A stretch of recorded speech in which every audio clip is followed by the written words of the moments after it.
Douglas MacArthur was born in Little Rock, Arkansas on January 26, 1880. He was the son of Arthur MacArthur Jr. and Mary Pinckey Hardy. His mother, Pinckey, came from a prominent Norfolk family who made a fortune in the cotton industry. For college, he studied at West Point Military Academy. MacArthur graduated first in his 93-men class in 1898. Following graduation, MacArthur became a second lieutenant in the U.S. Army Corps of Engineers. It was not long before he started progressing in the military ranks. Shortly after returning to the United States, MacArthur reported to Washington, D.C. for duty. He served as a personal aide to President Theodore Roosevelt in the White House. In 1914, the United States occupied the port city of Veracruz, Mexico. MacArthur was sent to Veracruz on a special intelligence mission. MacArthur and his men were secretly attacked many times. Armed with only a .38 caliber revolver, MacArthur killed 7 attackers and escaped with only 4 bullet holes in his clothing. He was nominated for the Medal of Honor but denied. As World War I started, Major MacArthur was enlisted in the creation of the 42nd Rainbow Division, promoted to colonel, and was made Chief of Staff of the 42nd Division. In November of 1917, the 42nd Division arrived in France and was part of some of the most gruesome fighting. During his command, he earned the 2 Distinguished Service Crosses, a Distinguished Service Medal, and 7 Silver Stars. In 1932, he was awarded 2 Purple Hearts for injuries sustained as a result of 2 separate mustard gas. In 1930, President Hoover appointed him Chief of Staff of the U.S. Army. MacArthur helped organize the Civilian Conservation Corps, a part of the New Deal program that gave tens of thousands of young men jobs. MacArthur stepped down and went back to the Philippines to train and lead them against attacks. In 1937, MacArthur married Jean Marie Fairclough. In 1938, they had a son named Arthur MacArthur IV. They were living in the Philippines when Japan attacked them at Pearl Harbor. With a small army, MacArthur held the Japanese off for as long as possible until he was ordered to flee to Australia. He promised he would come back and fight for them. In the face of overwhelming odds, MacArthur was awarded the Medal of Honor because he defended the Philippines for so long. The Medal of Honor is the highest military honor in the United States. MacArthur kept his promise and returned to the Philippines. It was not long before MacArthur was made a 5-star general. At the end of the war, MacArthur stood present over the surrender ceremony. MacArthur took over the administration of the occupation in Japan. He became extremely popular with the Japanese and triumphantly led them to a successful rebuild. In 1950, when North Korea was pushing into South Korea, MacArthur was placed in charge of a UN force to keep North Koreans out of South Korea. MacArthur was very successful at doing this until Chinese soldiers helped North Korea.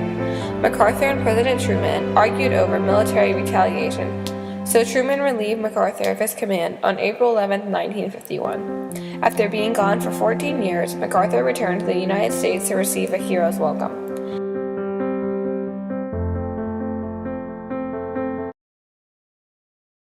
In 1960, the mayor of Norfolk, Virginia had proposed using funds raised by public to remodel the old Norfolk courthouse as a memorial to General MacArthur.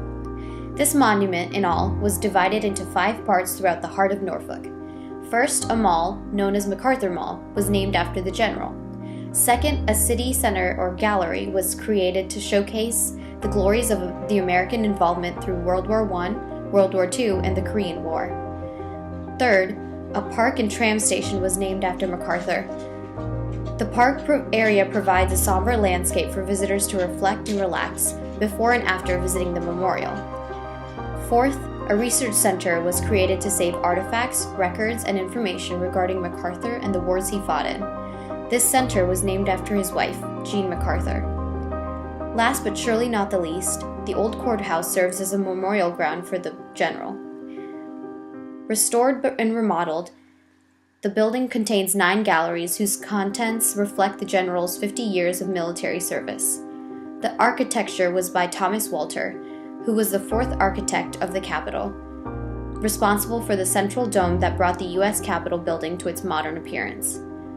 Bringing in a similar design and appeal to the Norfolk courthouse, Walter's architecture brings a sense of American pride to its viewers and provides a rhetorical appeal of ethos as the building relates with the U.S. Capitol, which makes the memorial seem more credible when linked to the Capitol.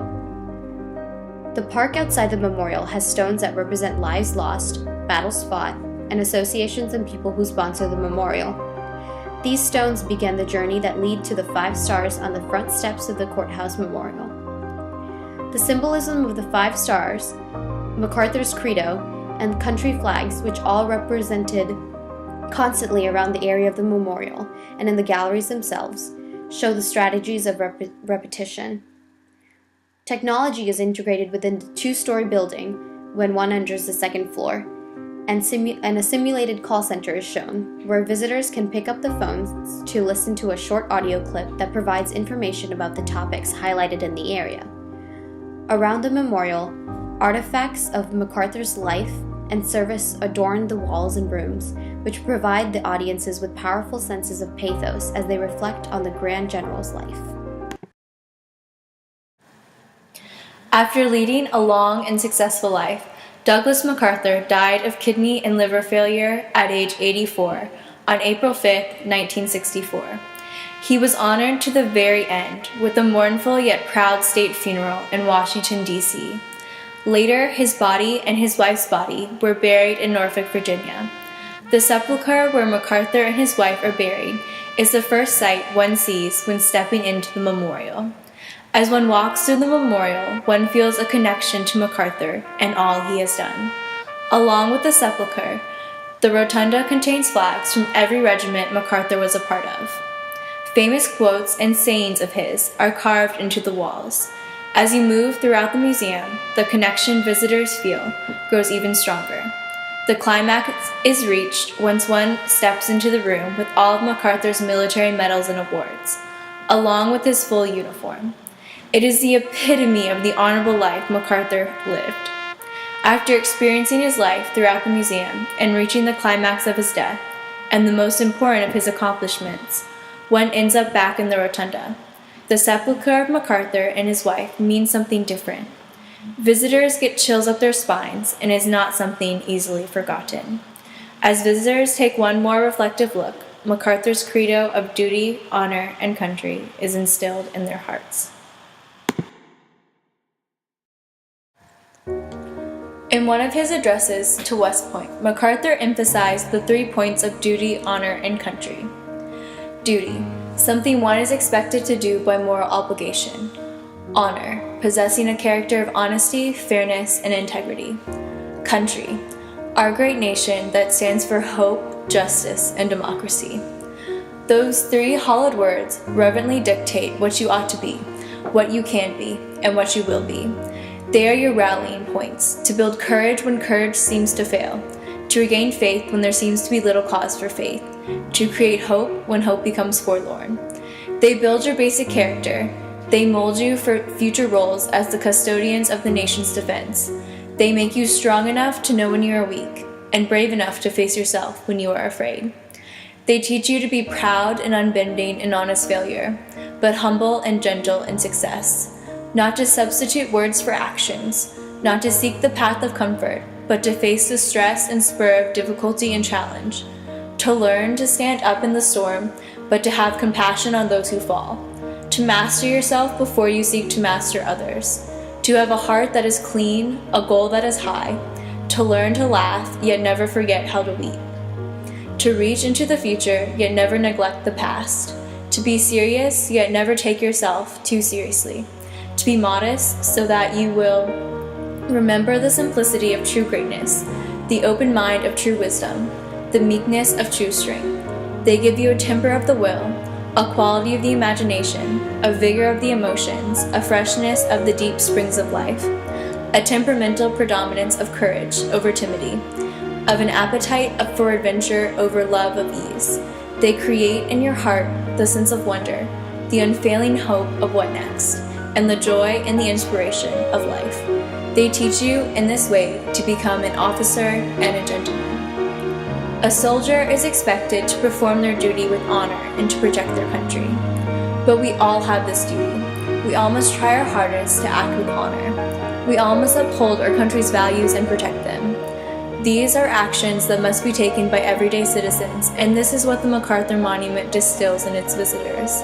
The purpose of the MacArthur Monument is to teach the upcoming generation what it means to be a part of America, both the great ideals and the sacrifices.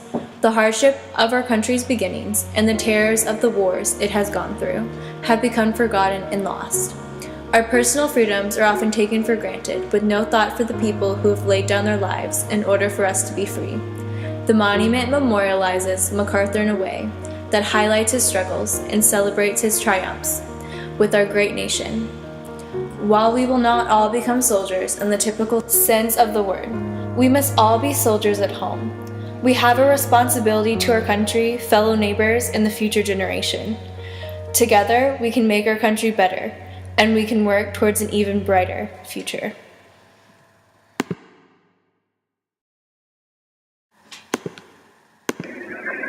Marks my final roll call with you. But I want you to know that when I cross the river, my last conscious thoughts will be of the Koa and the Koa and the Koa. I bid you